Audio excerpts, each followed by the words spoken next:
Kebanyakan orang pada umumnya sepakat bahwa surga merupakan tempat yang sangat indah, yang dapat memberikan kenyamanan dan kebahagiaan yang tidak mampu diberikan oleh dunia. Bahkan surga diyakini sebagai tempat yang akan mempertemukan kita dengan orang yang telah mendahului kita. Sungguh ironi bahwa banyak orang yang mendambakan surga sebagai tempat yang akan dituju setelah meninggal, tetapi enggan mengenal Allah. Sebagiannya lagi hanya memikirkan surga saat menghadiri pemakaman atau ketika ada keluarga atau kerabat yang meninggal. Seringkali kita mendengar kata-kata penghiburan bahwa orang-orang yang baik akan masuk surga. Dan kita selalu menganggap bahwa semua orang yang kita sayangi adalah orang yang baik.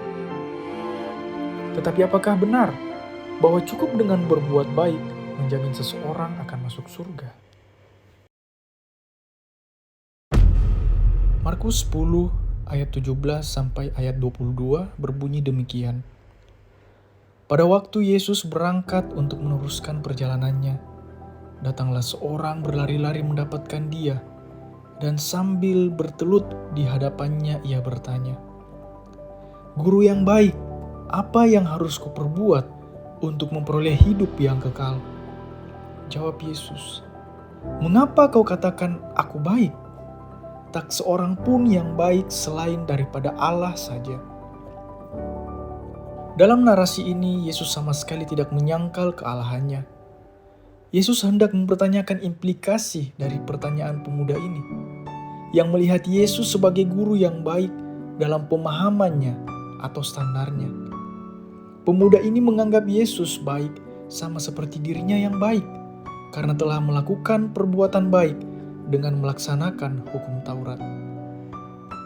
Alkitab ingin menegaskan bahwa tidak ada manusia yang benar-benar baik secara sempurna. Satu-satunya yang baik hanya Allah, yang adalah sumber kebaikan. Saat manusia diciptakan, Alkitab mengatakan bahwa Allah menciptakan manusia menurut gambarnya. Dengan kata lain, bahwa natur manusia yang kita miliki mencerminkan beberapa sifat Allah. Salah satunya adalah kebaikan. Tetapi natur tersebut dirusak oleh dosa Adam dan Hawa. Akibatnya seluruh umat manusia jatuh ke dalam dosa. Sehingga perbuatan baik manusia tidak lagi dapat menyenangkan hati Allah. Perbuatan baik manusia, sebaik apapun itu, yang dilakukan tanpa pertolongan Allah, tidak akan dapat mencapai kesempurnaan dalam standar Allah. Dengan kata lain, bahwa perbuatan baik yang dilakukan tanpa pertolongan Allah adalah sia-sia. Seperti tertulis dalam Yesaya 64 ayatnya yang ke-6a. "Demikian kami sekalian seperti seorang najis, dan segala kesalehan kami seperti kain kotor." Dari hal ini, apakah kita masih meyakini bahwa orang baik akan masuk surga? Berharap kepada upaya perbuatan baik tidak akan menyelamatkan kita. Semua orang telah berdosa. Karena dosa, tidak seorang pun bisa menemukan Allah dengan caranya sendiri. Kabar baiknya bahwa Allah berkenan menyelamatkan kita. Efesus 2 ayat 8-9 menjelaskan bahwa kita tidak diselamatkan oleh perbuatan baik. Kita diselamatkan hanya karena Allah itu pemurah dan berbelas kasihan, dan yang telah merancangkan cara supaya kita dinyatakan benar di hadapannya, yaitu melalui Yesus Kristus. Ketika seorang beriman percaya kepada Yesus Kristus, ia menerima natur yang baru.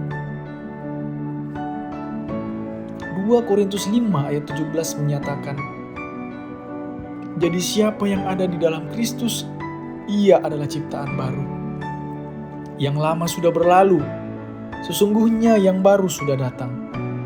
Dalam iman percaya kita dibenarkan, dibaharui, dan dikuduskan, sehingga kita dimampukan untuk melakukan pekerjaan yang baik sesuai dengan standar Allah. Belas kasihan dan anugerah Allah tergambar dengan jelas melalui jalan keselamatan yang tersedia melalui Yesus Kristus. Kita sebenarnya pantas dihukum, tetapi jika kita menerima Yesus Kristus sebagai juru selamat, kita menerima belas kasihan dari Allah, sehingga kita dibebaskan dari penghukuman.